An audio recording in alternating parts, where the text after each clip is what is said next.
Welcome to Coffee and a Weather Map with Jeff. This is the Lower Michigan, well, I wouldn't say so much forecast, it's the addition. I'm going to do a real quick analysis. I know I've been away for, wow, almost 6 days, almost a full week.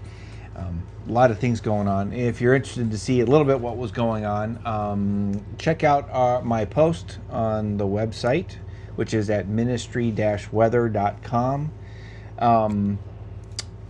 Which was the name of my old blog from a long time ago, but that's all I have right now for doing this. I may rebrand that part of it. We'll see. Otherwise, you can also check it out on Lutz Getaway, LutzGetaway.com, to see the travel blog of stuff that my wife and I do. The things that we were on there is actually mostly on Facebook, Instagram, and TikTok at this point. And it's not so much on the website. We are trying to get the YouTube channel going. Editing can be a bit of a challenge sometime, especially if you've been out of the game for a bit. And so I'm trying to get myself going and get the editing. Maybe I'll do some this afternoon since I'm waiting for an electrician for the boat. And like I said, read more if you're interested in what's going on. Okay, with that said, let's jump into the weather. We have high pressure aloft sitting over the upper Great Lakes, and pretty much almost the entire Great Lakes for that matter.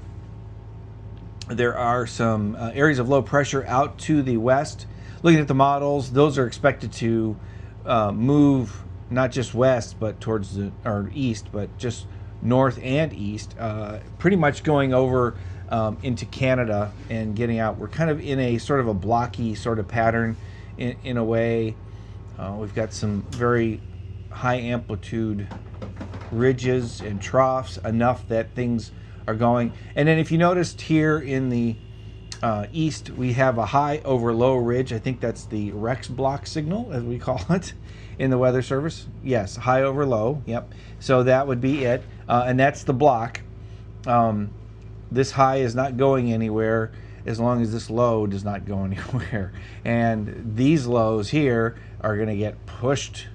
You know, they'll try to erode some of that. And you might get a few rain showers, maybe some thunder later on in the week. But for the most part, everything else is going to stay out of the upper Great Lakes. Kind of see what's going on out there on the surface. We do have an area of low pressure, which is that upper level low sitting down here, but it's there's a surface low off the coast with a stationary front, and a trough that reaches out there. You can see pretty much we still have high pressure over the upper Great Lakes in the state of Michigan. Yes, there is that front out there, that boundary. And that is one of the reasons why, because that area of low pressure in the upper atmosphere is not moving a whole lot. So neither are the fronts or the surface low pressures. And if you were looking down in the south, it's still kind of high pressure. Winds are kind of not any particular direction, probably onshore during the summer, during these summer months out there in South Texas. Looking a little bit closer into Michigan, as I said, high pressure is up here in Canada, and it's ridges all the way down into the upper Great Lakes. You can see here, this is the 8 a.m. Eastern Time analysis, 12Z. That was done this morning by WPC. It looks like everything pretty much is going to be holding off. You can see the stationary fronts, and stationary implies exactly what that is. They really rarely move, or maybe if they do, very, very slowly. So we're not really expecting any movement out of the fronts. All right, and so to kind of illustrate that, here is the morning satellite loop, which goes between 8 a.m. and 11 a.m. So it's about 3 hours worth of satellite loops there. You can see the upper level low and the surface low kind of spinning around down there, just off the coast of the Carolinas. The upper Great Lakes. You see a few clouds out there, but otherwise the high pressure is kind of keeping sunny skies over the region. And you can see why that stationary front, or the stationary front really isn't moving, not that why, but the fact that it isn't, with all the clouds just basically staying right there, and then the upper level lows and the surface lows out here in the west with all of that associated with it as well. And then if you look down into the Gulf, again, mostly just sea breeze sort of effects. We're getting some showers and thunderstorms moving in from the shore and into the coastal bend area. If you want to know more about that, I'll have a South Texas analysis here coming up pretty soon. All right, to kind of look at the overall general picture, here is today from SPC's idea. Most of it's just general thunder across the area where those fronts are. There is a couple areas of marginal.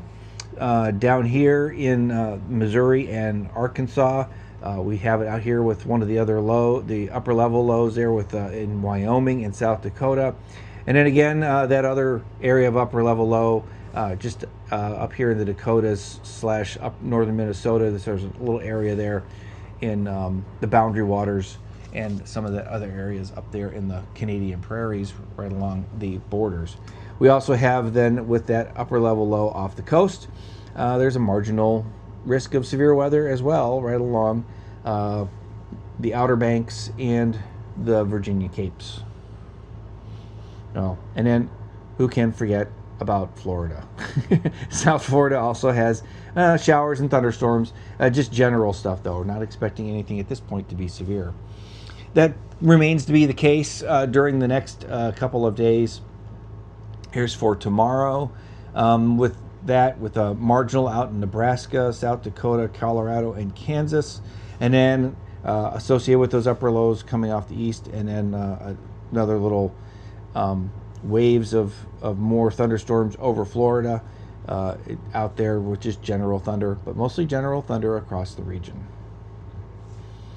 And it looks like we try to get a little bit in on the action here in northern Michigan. You can see my spot there, my location, that Everything Weather shows up on there.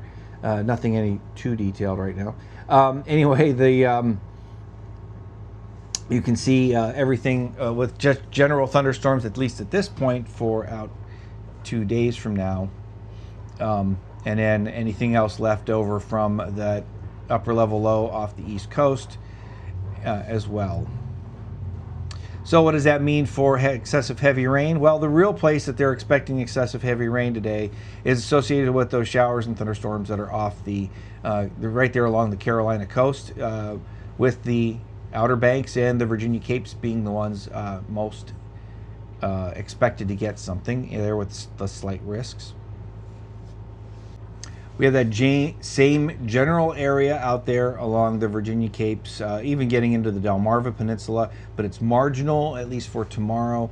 Out there where some of the severe weather is expected, where there's a case for some heavy rain. And then also, we continue to get moisture that streams up out of the Gulf of California there. So it gets we get that monsoonal moisture getting into New Mexico and Arizona. And then for day 3, it looks like we've gotten most of the heavy rain stuff off of the East Coast. The only other marginal areas are in the Dakotas, Nebraska, the areas along where the warm front's expected to kind of hang up, and some of those upper level lows are going to be there.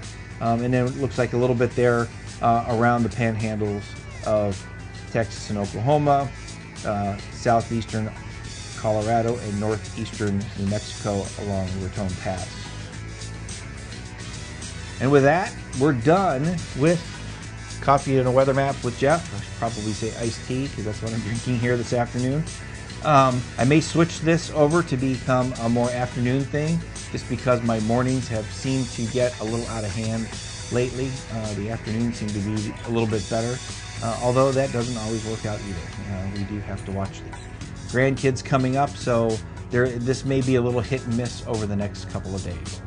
Anyways, take care and have a great day.